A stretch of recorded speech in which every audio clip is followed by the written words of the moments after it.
and welcome to my channel. Today I really wanted to do a starseed video or talk more about dragons since dragon energy is very high right now. I also want to do a part 2 of my spiritual awakening video, and I just want to say thank you guys so much for your kind words and understanding how vulnerable it was to post that video. I truly appreciate you guys. Like, it just made me feel even more comfortable here on this platform. So thank you for that. I also wanted to post like a spiritual awakening video, so the symptoms, and compare how I felt compared to those. And then I also want to talk more about angels because I had a really crazy dream involving like angelic abilities. But I need more time for those videos, and I always like to post every 2 weeks for you guys. So in order to stay on time, I thought I would answer one of your questions, which was, can you please help explain how to read the circle grid of the birth chart? So your circle chart that has all the crazy lines and numbers and symbols, and understand more of the houses within the circle grid birth chart. So that's what we're going to talk about today. And if you've never been here and you like that kind of stuff and you want to be part of this spiritual community, then please hit that subscribe button. But without further ado, let's go. So for this video, we're going to be using two of the main websites I use most when looking at birth charts, including astro-charts.com and horoscopes.astro/seek.com. So if you've watched my videos for a while, then you should be familiar with these. If not, I'm going to link them both below. That way you can see which one you like best. I'm also going to show you the differences between them because one is more like pretty and clean, and the other one's a lot more in depth, which you have a lot more information, but it's a little harder to read. And I'm going to be flipping back and forth between them on the screen. So I will scoot over for you guys. This is where all the action's gonna happen. So let's look at astro-charts.com first. So right away, I like using this because it's the prettier, cleaner one. Not as crazy or intimidating to look at. So normally when we use this site, we always look at the planets chart or the houses chart at the very bottom. So now we're going to bring that together of how you can find that information in that circle at the top. Real quick, if we look at horoscopes.astro/seek.com, that one looks a lot more intimidating in the circle, but this also has the planets on the side that you can look at as well. But let's go back to, I'm just going to call them Astro and Horoscopes. That way I don't have to say the whole website. So let's go back to the Astro one. And first we're going to talk about the inner circle. So starting in the middle of the circle, that little circle is your houses. And that has all the numbers around the circle in the middle. And they extend outward like pizza slices is what I'm going to call them. So starting in the middle, going out, that pizza slice matches that number. And then if you cut the whole pizza in half, left to right horizontally, on the left bottom side of that line is number 1. And for your birth charts, they like to count everything counterclockwise. So if you go around the circle above the 1, we'll have the 12. So going counterclockwise from 1, your houses will be 1, 2, 3, 4, 5, 6, 7, 8, 9, 10, 11, all the way till 12 to complete your circle of houses. And then the very outer ring, the furthest outside ring, is going to be your zodiac names. For Astro, they actually spell out the names for you, which is a little bit easier. On horoscopes, it is just the symbols, but you can easily figure out which symbols they are by looking at their planet side. Same on both websites. Under the planet positions, where it says sun, moon, etc., that will have the symbol right by the name. But it just looks a little more intimidating because you have to remember all the symbols or have something on the side to look it up. So starting at the top will be Taurus, and at the bottom of the circle is Scorpio. And instead of having a pizza slice, it's where one line, the name of the zodiac or symbol, and then the other line, that is the area of where you're going to find markings within that zodiac name. So we'll explain more of that, but don't get it confused with the pizza slice for the horoscopes and the lines outside of the name as the area for the zodiac. But same thing, if you start at Taurus and you go counterclockwise, then it's going to be Taurus, Gemini, Cancer, Leo, Virgo, Libra, Scorpio, Sagittarius, Capricorn, Aquarius, Pisces, Aries, and then back to Taurus. So everything is counterclockwise with this. And then to get to the specifics, when looking at the astro, you're going to see symbols that are laid out within that circle. These are your planets. So same thing for astro. If you go to the planets positions chart, it will tell you the symbol that matches the name. So for example, when I give you starseed markings to look for in your chart, when you look at the planets in houses, you can also look at this circle. So for example, the sun is a symbol of a circle with a dot in the middle, and it says that mine is 15 degree 12 minutes Gemini. And then if you look at the circle chart and find my Gemini between those two lines on the outer ring, right underneath it, you'll find that circle with a dot. And this is where it gets a little tricky counting the degrees, because in between each line of the zodiac, there's 30 degrees. So that's the highest you can go, is like a 30-degree Gemini. That's the highest. So for astro, the little dots that go in between the lines go by twos. So if you really zoom into my chart and count where Gemini starts, that outer line towards the left, it will be 2, 4, 6, 8, 9, 10, 11, 12, 13, 14, and it's right past the 14. So that would be the 15 marker. It is a little easier if you go to the horoscope website, because it actually tells you the degree right under the symbol. So this will show a red sun, and underneath it is 15 degree Gemini in the 12 minutes. But for them, if you look in between the thicker lines outside of Gemini, they have dark lines, which are increments of 5, 10, 15, 20, 25, and then 30, the end of the line. And then the little lines go by 1. So they actually spread out all the way, count by ones. But you want to make sure when you start counting, you start at where the zodiac line is. So on the right, my Gemini line, you can count the black line, 5, 10, 15. That's where my red line for the sun is. So hopefully that makes sense. We are going to practice that a little bit. And then back to the astro chart, where you see my sun at. If you look down along the dotted line, that is the outline for the pizza slice, and it falls within the 10th house. So right there it will say my sun is in Gemini in the 10th house. And then if you go to the very bottom, if you look at my 10th house, it says containing the sun. So it's going to match from your houses and planets to the circle.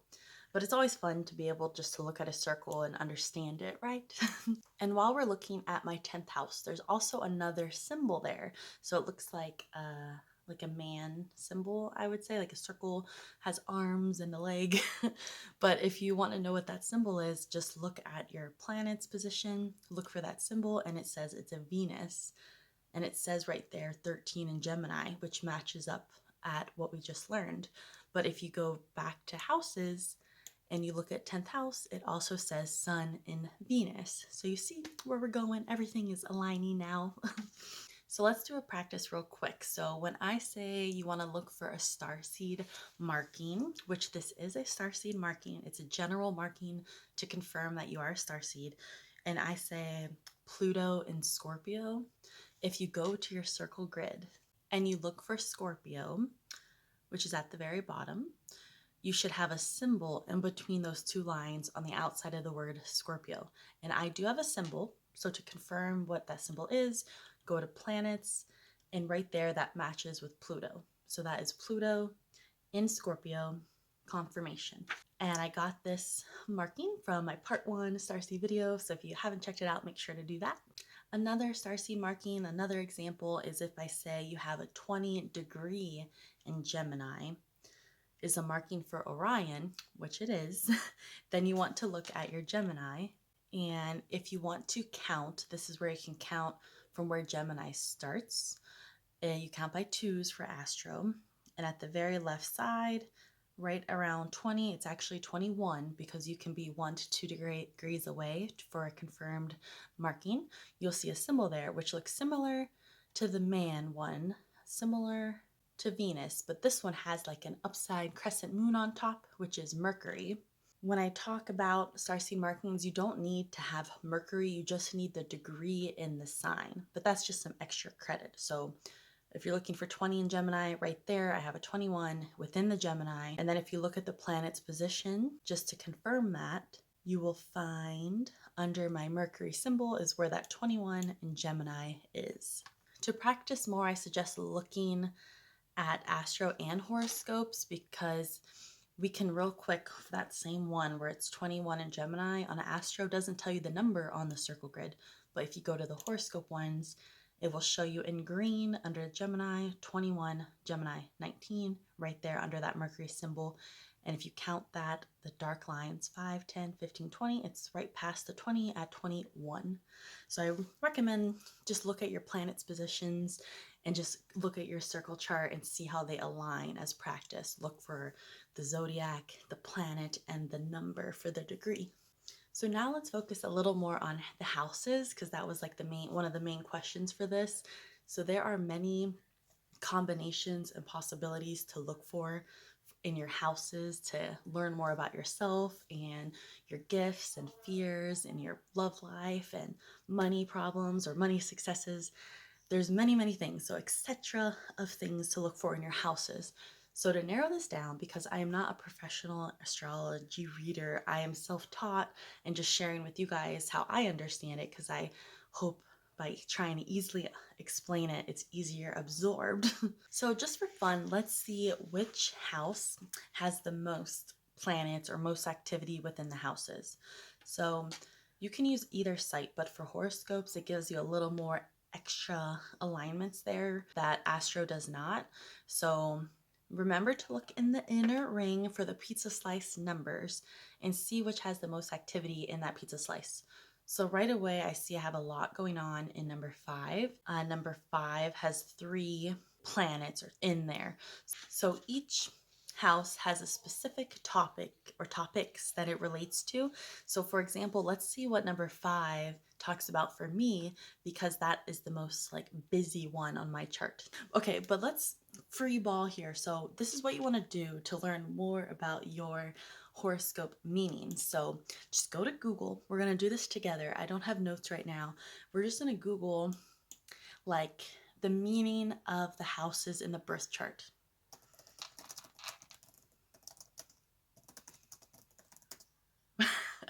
And then I would like to hit images. So just go Google, search that, hit images, and you're going to see a bunch of wheels that tell you what each house means. And I like the wheels because you can kind of lay it right on top of your circle grid, which I've done in a previous video. I just can't find which video I talked about the houses in. But let's just look at this one, for example. And if we look at 5, it talks about romance, play, self-expression, creativity. You can look at the other ones, they're all pretty similar. Other ones talk about having a lot of fun, like children-like or children, self-expression, joy. So if I want to know, like, what does it mean to have a lot of planets in your chart? That's what you want to Google.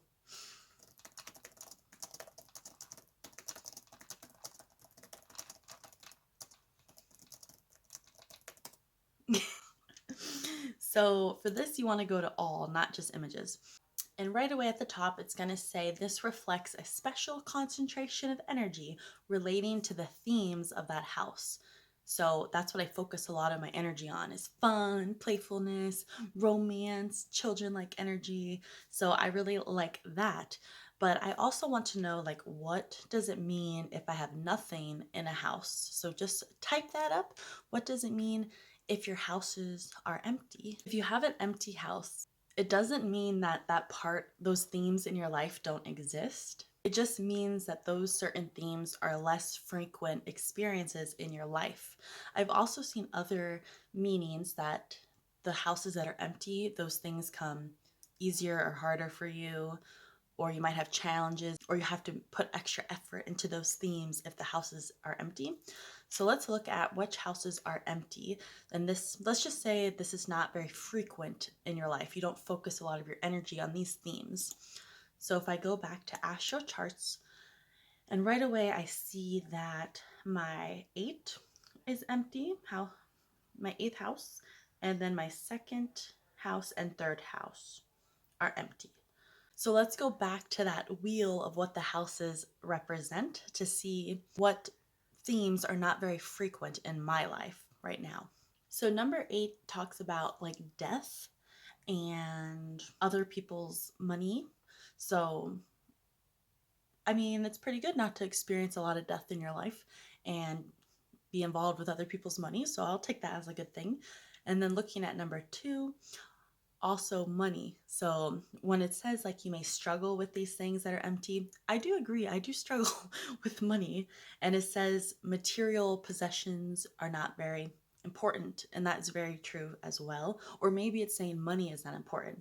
So even though I'm not like the richest person, it's not very important or a high energy in my life. And then number 3, this talks about siblings and communication. This is also true. Like I do tend to say to myself a lot, all my siblings are back in Florida and I'm out traveling. We don't talk that much, but I send a text every now and then. So maybe I struggle with communication sometimes and being connected with siblings. So that all makes sense. And you could look deeper into this, but these are all things you can Google. But I want to look now at something else you can look at in your birth chart.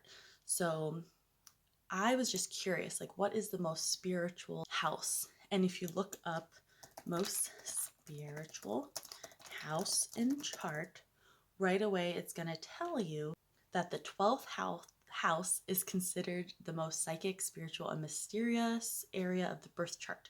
So people born with planets in this area are often highly intuitive individuals who encounter psychic and spiritual experiences. So if you look at mine, 12th house, I have the moon, because I know that symbol, but then I have one that looks like a key, which I thought was pretty cool, but that represents Chiron. I never know how to say that. But you can simply Google moon in 12th house meaning, and it suggests that my mind is constantly in the other realm and your subconscious mind is busy fantasizing. It represents an introvert, isolated personality. I am extroverted too, like I'm a Gemini, so I have both of those going on, but that kind of explains my house is lacking in communication because I do like to be to myself. And then you feel balanced and calm when you are one with Mother Nature. That is so true. You always try to run away from reality, which that spiritual awakening definitely was running away from reality that we know it, right? And then the other thing in my chart was Chiron. So the meaning of that I have represents deep inner wounds and trauma that stem from childhood or past lives. So that is very deep. But it also says I have the inherent ability to tap into the unknown and adapt to change. You're likely to be skilled in spiritual arts, meditation, prayer, intuitive practices, which can contribute to my personal and spiritual growth. So these are just little things to look for.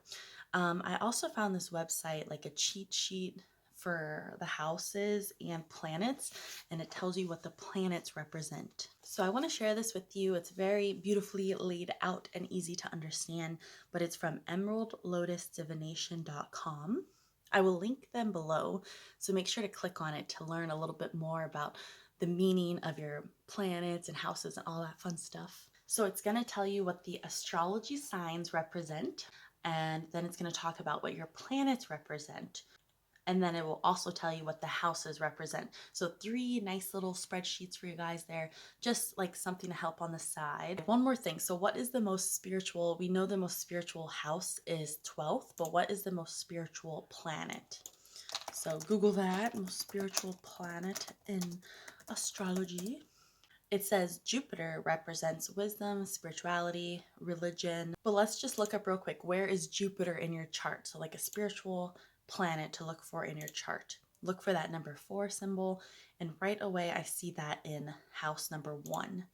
And if you look at the spreadsheet from that beautiful website, House number 1 is about identity, personality, ego, self-image, beginnings, consciousness. So having Jupiter in 1 is pretty good with consciousness, your appearance, temperament, so very spiritual temperament.